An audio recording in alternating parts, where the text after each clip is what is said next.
এই রুটের বাসগুলোর ছিঁড়িছাড় যে এমন, তা আগে জানলে আমি আমার মোটর বাইকেই আসতাম এই নিকুঞ্জপুরে। সন্ধ্যা 7টায় বাসে উঠেছি। সোনারপুর থেকে 1 ঘন্টা লাগার কথা, মানে ঠিক রাত 8টায় আমার নামার কথা নিকুঞ্জপুর বাস স্টপে। কিন্তু রাস্তায় 3-4 বার যে কী কারণে বাস দাঁড় করিয়ে ড্রাইভার আর কন্ডাক্টর মিলে হাওয়া হয়ে গেল 15 মিনিটের জন্য, তা বাসের কোনো যাত্রীই জানতো না। 15 মিনিট করে 3 বার, মানে 45 মিনিট লেট। কিন্তু এ কোথায় নামিয়ে দিয়ে গেল? যতদূর দেখতে পাচ্ছি কোনো মানুষের বাড়ি, এমনকি কোনো আলোর বিন্দু পর্যন্ত চোখে পড়ছে না। এখান থেকে কাঁঠালতলা আবার 20 মিনিটের পথ। আমার বন্ধু সাত্যকী তো তাই বলেছিল। সাত্যকী আমার সহকর্মী, কলকাতায় আমরা একই অফিসে চাকরি করি। ওর বাড়ির একটা অনুষ্ঠানের নিমন্ত্রণ রক্ষা করতে যাচ্ছি। অনুষ্ঠানটা আগামীকাল। একদিন আগে আসার ইচ্ছা আমার ছিল না, নেহাত সাত্যকী বারবার অনুরোধ করলো সেই জন্য। হেমন্ত, তোকে ছাড়া অফিসে তো আর কাউকে বলতে পারছি না। আমার নিজের আত্মীয় স্বজন তেমন একটা নেই, এদিকে কাজও তো অনেক। ভাই, তুই কিন্তু আগের দিন আসবি। না না, এই তা কি করে হয়? আমি অনুষ্ঠানের দিন বরং খুব সকালে চলে যাব। সর্বনাশ হয়ে যাবে তাহলে। আমি তোর ওপরেই ভরসা করে বসেছিলাম, এখন তুই ব্যাগরা দিলে মাঠে মারা যাব ভাই। তুই তো দেখছি আমাকে বিপদে ফেলে দিবি। আচ্ছা ঠিক আছে, যাব, কিন্তু রাতের আগে কিন্তু যেতে পারবো না। তাতেই হবে। আকাশে হঠাৎ এক ঝলক বিদ্যুৎ চমকে উঠল। সর্বনাশ করেছে, বৃষ্টি নামবে নাকি? তাকিয়ে দেখলাম রাতের আকাশে কালো হয়ে জমে আছে রাশি রাশি মেঘ। বৃষ্টি নামবে না। বাস চলে গেছে কতক্ষণ, এতক্ষণ দাঁড়িয়ে আছি, কোনো টোটো, অটো বা রিক্সা কিছুই তো আসছে না। তাহলে যাব কিসে করে? ফোনটা বার করে পরেশের নাম্বারটা টিপলাম। রিং হয়ে হয়ে কেটে গেল। ফোনটা ধরল না। কালকের অনুষ্ঠান নিয়ে ব্যস্ত আছে হয়তো। কিছু না পেলে হেঁটেই যেতে হবে, কিন্তু কোন দিকে যে যাব কিছুই তো চিনি না। এই কানা রাত্রিরে অন্ধকারে কোন দিকে যাব? ভাবতে ভাবতেই ফোনটা বেজে উঠল। যাক, সাত্যকী রিং ব্যাক করেছে। হ্যালো। হ্যাঁ, কি ব্যাপার? তুই কোথায়? তোর নিকুঞ্জপুরে নেমেছি। তুই বলেছিলি বাস যেখানে থামবে সেখান থেকে টোটোয় 20 মিনিটের পথ, কিন্তু 20 মিনিট ঠায় দাঁড়িয়ে আছি, কোনো কিছুরই তো দেখা নেই। ও আচ্ছা আচ্ছা, আসলে অনেকটা রাত হয়ে গেছে তো, এত রাতে তেমন একটা কিছু পাওয়া যায় না। রুরাল এরিয়া, বুঝতেই তো পারছিস। ওসব বাদ দিয়ে এখন কি করব তাই বল। আচ্ছা ঠিক আছে, ডান দিকের সোজা রাস্তা ধরে 1 পা 2 পা করে এগোতে থাক, আমিও বাইক নিয়ে বেরোচ্ছি। ঠিক আছে, রাখছি তাহলে, তুই বেরো। হ্যাঁ, রাস্তায় দেখা হবে। ফোনটা রাখার সাথে সাথে চারিদিক কাঁপিয়ে খুব কাছেই একটা বাজ পড়ল। তার তীব্র আওয়াজে কানে যেন তালা লেগে যায়। সেই সাথে যেই ভয়টা পেয়েছিলাম সেই বৃষ্টিই শুরু হয়ে গেল। শীত এখনও পুরোটা চলে যায়নি, এখনও সন্ধ্যার পর বেশ ঠান্ডা পড়ে, তার মধ্যে এই বৃষ্টি। কোথাও গিয়ে যে একটু দাঁড়াবো তেমন কোনো জায়গা কাছে পিঠে কোথাও চোখে পড়ল না। অগত্যা দৌড়াতে শুরু করলাম, যদি কোথাও কোনো অন্তত মাথা গোজবারে ঠাইটুকু পাওয়া যায়। অনেকটা দৌড়ে আসার পর দেখলাম রাস্তার ধারে একটা পুরনো ভাঙাচোরা বাড়ি। এক মুহূর্ত দেরি না করে দৌড়ে গিয়ে দাঁড়ালাম তার বারান্দায়। বাড়িটার দরজা বলে কিছু নেই। ঘরের ভেতর তাকিয়ে দেখলাম দেওয়ালে মস্ত একটা গর্ত। ভাঙা মেঝের একপাশে একটা জরাজীর্ণ চৌকি খাট পাতা, তার ওপর শুয়ে আছে একজন বৃদ্ধ। ময়লা পোশাক, এক মাথা ভর্তি চুল, দাড়ি গোফে মুখ ছেয়ে গেছে। আমার আওয়াজ পেয়ে সে বুঝি আমার উপস্থিতি টের পেল। আমার দিকে ঘাড় ঘুরিয়ে বলল, কে? আমি একটু ইতস্তত করে বললাম, আমি কাঁঠালতলা যাচ্ছিলাম, বাইরে হঠাৎ বৃষ্টি শুরু হলো, তাই একটু আপনার বাড়িতে আশ্রয় নিলাম, মনে কিছু করবেন না। এবার বৃদ্ধটি সোজা হয়ে বসল। তারপর সেও যেন একটু কুণ্ঠিত হলো। আমার বাড়ি? হ্যাঁ, আমারই তো বাড়ি। মনে ভাবিলাম মোরে ভগবান রাখিবে না মোহ গর্তে, তাই লিখে দিল বিশ্ব নিখিল 2 বিঘার পরিবর্তে। রবীন্দ্রনাথ ঠাকুরের 2 বিঘা জমি। বৃদ্ধ লোকটি তার মানে নিরক্ষর নয়। তুমি ভেতরে এসে বসো বাবা, আর কোথায় বা বসতে দেব, ওই টুলটার উপরে বসো। ভেতরে গিয়ে টুলটার উপরে বসলাম। তুমি কোথা থেকে আসছো বাবা? আমি সোনারপুর থেকে আসছি। ও আচ্ছা, সোনারপুর তো এখান থেকে ঘন্টাখানেকের রাস্তা। তা কোথায় যেন যাচ্ছিলে বললে? কাঁঠালতলা। এরপর বৃদ্ধ লোকটি কিছুক্ষণ চুপ করে থাকলো। বুঝলাম সে যেন কোনো চিন্তায় মুহূর্তের জন্য ডুব দিয়ে এলো। তারপর বলল, বেশ, কিন্তু বাইরে তো দেখছি ভালোই বৃষ্টি শুরু হয়েছে, এর মধ্যে তো যেতে পারবে না। হ্যাঁ, সেটাই তো ভাবছি। আমার বন্ধু নিতে আসবে বলল, কিন্তু বৃষ্টি না থামলে সেও বা কিভাবে আসবে। তা তো বটেই। তারপর বেশ কিছুক্ষণ তিনি আর কিছুই বললেন না। আমিও চুপ করে বসে রইলাম, তিনিও চুপ করে মাথা নিচু করে বসে রইলেন। আমি আর কি করি? ফোনটা বার করে ভাবলাম সাত্তকীকে একবার ফোন করি বরং। কল লাগাতে গিয়ে দেখলাম নট রিচেবল। বৃষ্টির জন্য নেটওয়ার্কের সমস্যা হচ্ছে। বাইরে আবার কোথায় যেন একটা বাজ পড়ল দিক দিগন্ত কাঁপিয়ে। বৃষ্টি কমবার কোনো লক্ষণ নেই। কি যে বিপদে পড়লাম। বৃদ্ধ লোকটি বোধ হয় আমার মনের অবস্থা বুঝতে পারল। কিছুটা সমবেদনার সুরে সে বলল, একটা শীতের পোশাক আনতে পারতে বাবা। তোমরা আজকালকার ছেলেরা শরীরের প্রতি বড্ড উদাসীন। ঠান্ডা এখনও তো পুরোটা চলে যায়নি, তার মধ্যে আবার এই বৃষ্টি। এখন এই যে ঠান্ডায় কষ্ট পাচ্ছ। না না, তেমন কোনো ব্যাপার না। বৃষ্টিটা থেমে গেলে কোনো রকমে চলে যেতে পারলেই বাঁচতাম। তুমি কিছু খাবে? আমার কাছে চিড়ে আর পাকা কলা আছে, দেব? না না, ওসব কিছু লাগবে না। আমার খিদে পায়নি।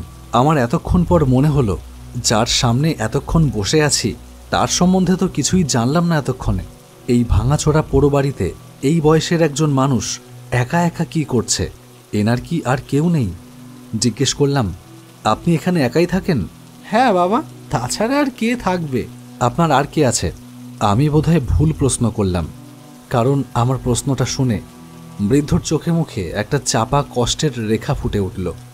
বেশ কিছুক্ষণ চুপ করে থাকার পর সে বলল, সবাই আছে বাবা, অথচ কেউ নেই। মানে ঠিক বুঝলাম না।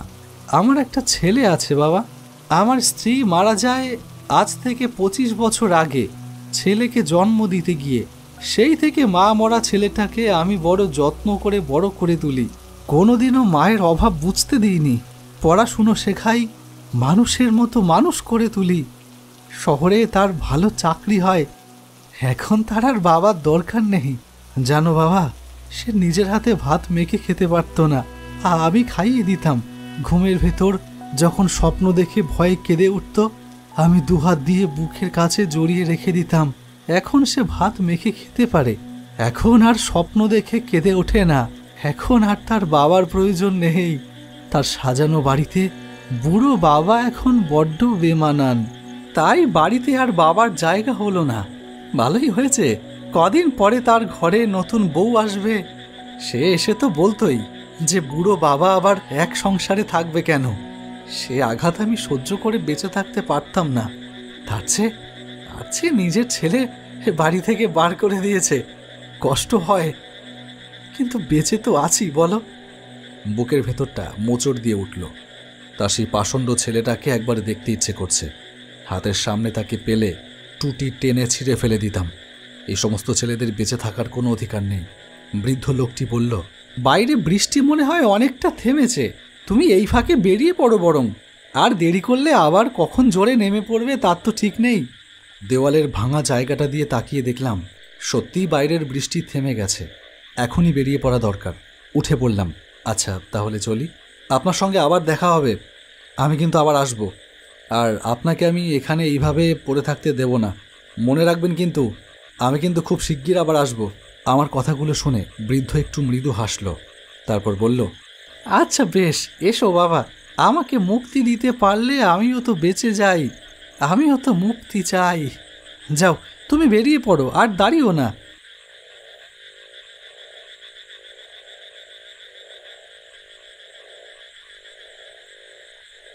সেখান থেকে বেরিয়ে হেঁটে হেঁটে বেশ কিছুটা পথ চলে এসেছি। এমন সময় ফোনটা বেজে উঠল। সাত্তকী। হ্যাঁ বল। কিরে, কোথায় তুই? আমি বৃষ্টিতে এক জায়গায় দাঁড়িয়েছিলাম। তুই বেরিয়েছিস? হ্যাঁ, আমিও তো বেরিয়ে পড়েছি। তুই এগোতে থাক, রাস্তায় দেখা হবে। হুম।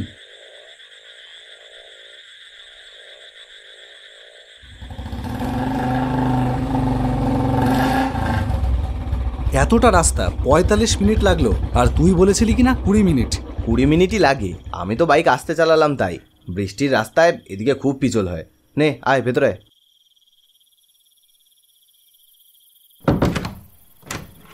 এই তো সাত্তকীদা এসে গেছে। বলছি কাঁচা বাজার মুদিখানা সব চলে এসেছে, আমি রান্নাঘরে রেখে দিয়েছি। আর কেটারিংয়ের ছেলেটাকে আরেকবার ফোন করে দেখ মেনু কার্ডটা হয়েছে কিনা। আমি ফোন করেছিলাম তন্ময়কে, ও বলল একেবারে লজে নিয়ে আসবে। আচ্ছা ঠিক আছে, পরিচয় করিয়ে দিই। এ আমার অফিসের কলিগ কাম বন্ধু হেমন্ত চৌধুরী, সোনারপুর থেকে আসছে। আর হেমন্ত, এরা আমার পাড়ার বন্ধু নীলাঞ্জন আর অমিত। নমস্কার। এই অমিত, তুই আগে একে একটু খাবার টেবিলে নিয়ে যা, অনেক রাত হয়েছে, খেয়ে নিক। এসো। সে কি, আমি একা খাবো নাকি? তোরা কেউ খাবি না? আরে আমাদের সবার খাওয়া হয়ে গেছে, এখানে সবাই রাত 8টার মধ্যে খেয়ে নেয়, তুই একাই বাকি। যা যা, আর দেরি করিস না। নে তাহলে এবার শুয়ে পড়, কাল ভোরবেলা আমি ডেকে দেবো। উঠিস কিন্তু, বাজারে যেতে হবে, আর রাতে যদি কোনো দরকার হয় ফোন করিস। Good night.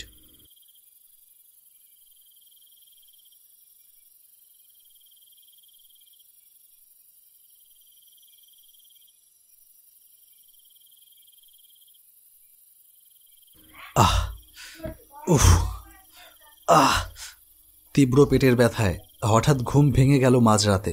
লাফিয়ে উঠে বসলাম। ঘড়ির কাঁটায় তখন রাত 1:15। এত রাতে সাত্তকীকে ফোন করতে একটু দ্বিধাই হলো, কিন্তু পেটের ব্যথাটা যেভাবে চাগাল দিয়েছে তাতে না ডেকেও তো উপায় নেই। খাবারটা বোধহয় ঠিকমতো হজম হয়নি। এখন সাত্তকীকে ডেকে ঘুম থেকে তুলে যদি কোনো ওষুধ পাওয়া যায়। ফোনটা বার করে নাম্বারটা টিপলাম। না, রিং হয়ে কেটে গেল ফোনটা, ধরল না। না না, ফোন করার কাজ নয় বোধহয়, গিয়েই বরং দেখি। বিছানা থেকে নেমে বাইরে বেরিয়ে এলাম।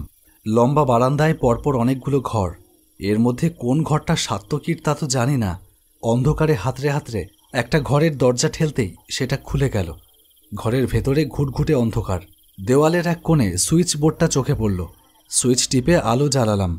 ওহো, ভুল ঘরে এসেছি। ঘরের মাঝখানে একটা খালি খাট পাতা। এই ঘরটা খালি, অন্য ঘরে খুঁজতে হবে। ঘর থেকে বেরোতে যাচ্ছি, এমন সময় হঠাৎ একটা জিনিস খেয়াল হলো। কি একটা দেখলাম যেন। পেছন ঘুরলাম। ঘুরতেই দেওয়ালে টাঙানো ছবিটার দিকে চোখ পড়ল। এই ছবির মানুষটাকে বড্ড চেনা চেনা লাগছে, কোথায় যেন দেখেছি। হ্যাঁ হ্যাঁ, মনে পড়েছে। আজকেই তো আসবার সময় যে পোড়ো বাড়িটাতে বৃষ্টির জন্য দাঁড়িয়েছিলাম, সেখানেই তো এনার সঙ্গে দেখা হয়েছিল। ঘরটা অন্ধকার ছিল বটে, কিন্তু তার মুখটা আমি পরিষ্কার দেখেছি। ভুল হবার তো কথা নয়। তাহলে এনার ছবি সাত্তকীর ঘরের দেওয়ালে কেন? ইনি সাত্তকীর কে হন? পেটটা তীব্র যন্ত্রণায় আরও একবার মোচড় মেরে উঠল, কিন্তু তার থেকেও বেশি উৎকণ্ঠা হতে থাকল মনের ভেতর। সাত্তকীকে ডেকে তুলতে হবে দুটো কারণে, পেটের ব্যথার ওষুধ আর মনের উৎকণ্ঠার উত্তর। পকেটে ফোনটা বেজে উঠল। সাত্তকী ফোন করেছে। হ্যালো। কিরে, ফোন করেছিলি? হ্যাঁ, করেছিলাম তো। এত রাতে কোনো সমস্যা? হ্যাঁ, সমস্যা তো বটেই। কি হয়েছে? হঠাৎ পেটে ব্যথা করছে খুব, কোনো ওষুধ হবে? পেটে ব্যথা করছে, বুঝেছি। রাতের বেলা সর্ষে ইলিশটা বোধহয় হজম হয়নি। দাঁড়া, আমি অ্যান্টাসিড নিয়ে আসছি। বলেই সাত্তকী ফোনটা কেটে দিল। ও আমার ঘরে ওষুধ নিয়ে আসছে। আমি যে এ ঘরে এসেছি সেটা ওকে জানতে দিলে চলবে না। একটা বিষয় আমার খুব সন্দেহ হচ্ছে, সেটা যদি সত্যি হয় তাহলে তাড়াতাড়ি সে ঘর ছেড়ে বেরিয়ে আমার ঘরে ফিরে এলাম।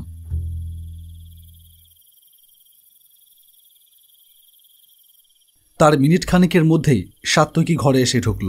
ওর হাতে একটা ওষুধের পাতা। সেখান থেকে একটা ওষুধ ভেঙে নিয়ে ও আমার দিকে এগিয়ে দিয়ে বলল, নে, ঝট করে খেয়ে নে। আমি ওর হাত থেকে ওষুধটা নিয়ে খেয়ে নিলাম। তারপর বললাম, বাঁচালি তুই। এই ওষুধটা খুব দ্রুত কাজ করে, 10 মিনিটে ব্যথা কমে যাবে। সাত্তকী, আর একটা কথা জিজ্ঞেস করবার ছিল। বল। তুই বলেছিলি তোর বাবা বছর 2 আগে মারা গেছে। উনি কিভাবে মারা গিয়েছিলেন? সে কি, তো তোর আবার এত রাতে আমার বাবার কথা মনে হলো কেন বল দেখি? না, আসলে কাল তোর বিয়ে, তোর বাবা বেঁচে থাকলে কত খুশি হতো। আমি তোর বাবাকে কোনোদিনও দেখিনি। তোর বাড়িতে ওনার কোনো ছবি নেই। আসলে আমার দেখতে খুব ইচ্ছে করছে। মরেছে। চল। কোথায়? এই বছরে তোকে যতটুকু চিনেছি তাতে করে তোর যখন মাথায় ভূত চেপেছে তখন তো তুই সেটা এখনই করে ছাড়বি। চল, তোর যখন এই রাত দুপুরে বাবার ছবি দেখবার ইচ্ছে হয়েছে তখন দেখিয়ে নিয়ে আসি। তারপর সাত্তকী আমাকে সাথে করে সেই ঘরটায় নিয়ে গেল, যে ঘরটা থেকে একটু আগেই আমি বেরিয়ে এসেছি। দেওয়ালে টাঙানো ছবিটা দেখিয়ে বলল, ওই যে, উনি আমার বাবা, ঈশ্বর সুখবিলাস মজুমদার। ইনি কিভাবে মারা গেলেন? স্ট্রোক করেছিল, হাসপাতাল পর্যন্ত নিয়ে যাওয়ার সুযোগ হয়নি, তার আগেই সব শেষ। সাত্তকীর কথা শুনে আমার সারাটা শরীরের রাগে ঝাঝা করে উঠল। মনে হলো এক্ষুনি আমার রুদ্রমূর্তি ধারণ করি, টুটি টিপে ধরি আমার পাশে দাঁড়িয়ে থাকা এই জানোয়ারটার। কিন্তু পরক্ষণে একটা কথা ভেবে নিজের রাগ সংবরণ করে নিলাম। মাথা গরম করে লাভ নেই। সাত্তকীকে যথোপযুক্ত শিক্ষা দিতে হবে। নিজের বাবার সাথে যে এমন নির্মম আচরণ করতে পারে সে আর যাই হোক আমার বন্ধু হতে পারে না। কাল সকালে আমাকে আগে যেতে হবে সেখানে। ওই পোড়ো বাড়ি থেকে বৃদ্ধ লোকটাকে তুলে নিয়ে সোজা চলে যাব থানায়। তারপর আইনের সাহায্য নিয়ে যা করবার তাই করব। কিরে, হা করে কি ভাবছিস? কিছু না, চল, অনেক রাত হয়েছে, তোকে খুব বিরক্ত করলাম। আরে এটা কোনো ব্যাপার না, চল ঘুমা। পেটের ব্যথা 10 মিনিটে পুরোটা কমে যাবে। সকালে কথা হচ্ছে, চলি। শুয়ে পড়ার পরেও কিছুতেই ঘুম আসছে না। ওই অসহায় বৃদ্ধ মানুষটার কথা বারবার মনে হচ্ছে। তার ওই করুণ মুখটা চোখের সামনে ভাসছে বারবার। চুলোই যাক বন্ধুর বিয়ের নিমন্ত্রণ রক্ষা। একজন অসহায় বাবাকে তার সাথে হওয়া অন্যায়ের বিচার পাইয়ে দিতে যদি কাল সাত্তকীর বিয়ে ভেঙে যায় তাহলে যাক, তবু আমি পিছোপা হব না, কিছুতেই না। এখন শুধু কাল সকাল হওয়ার অপেক্ষা। ভোরবেলা যখন বাইরে এসে দাঁড়ালাম তখনও সূর্য পুরোটা ওঠেনি। পূবের আকাশে খেলা করছে রক্তিম আলোর ছটা। দূর থেকে একটা অটোরিকশার আওয়াজ পেলাম যেন। পাশে তাকিয়ে দেখলাম সত্যিই একটা অটোরিকশা এই দিকেই আসছে। ভাগ্যটা বোধহয় ভালো, না হলে অনেকটা রাস্তা হেঁটেই যেতে হতো। আমার সামনে এসে অটোরিকশাটা দাঁড়িয়ে পড়ল। অটোওয়ালা বলল, দাদা কোথায় যাবেন? বাস স্টপের দিকে যাবেন তো? হ্যাঁ যাব, উঠে আসুন।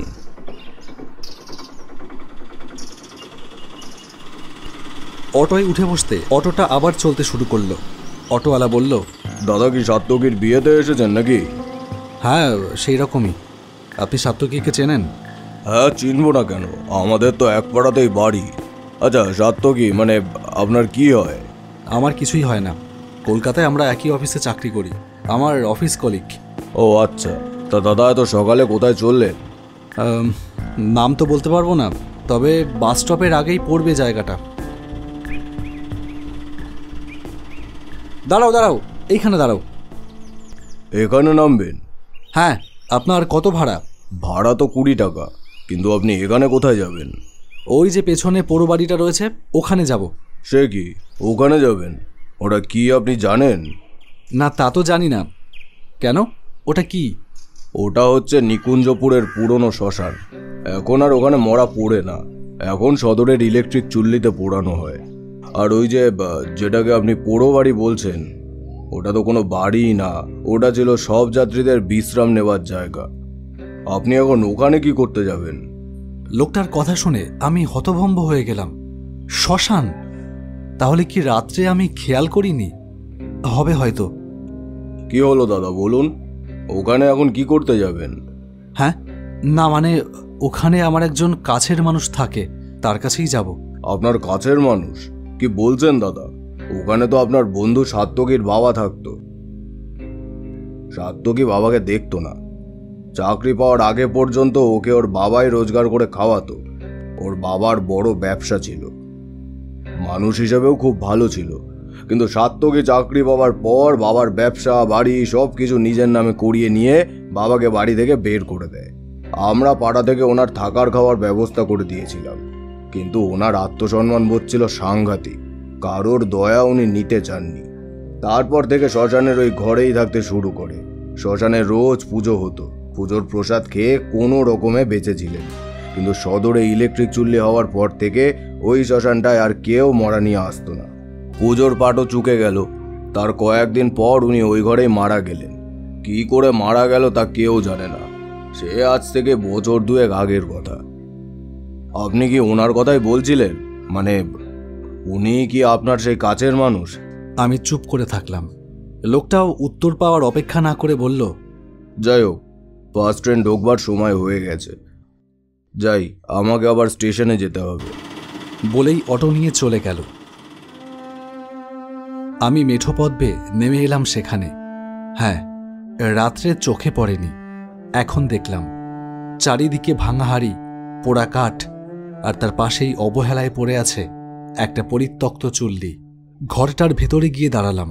কাল রাতে এই খাটেই শুয়েছিল বৃদ্ধ লোকটি। সকালে কোথাও তার চিহ্ন মাত্র নেই। সে 2 বছর আগেই মারা গেছে। কাল রাতে তার বিদেহী আত্মার সাথে আমার দেখা হয়েছে, কথা হয়েছে।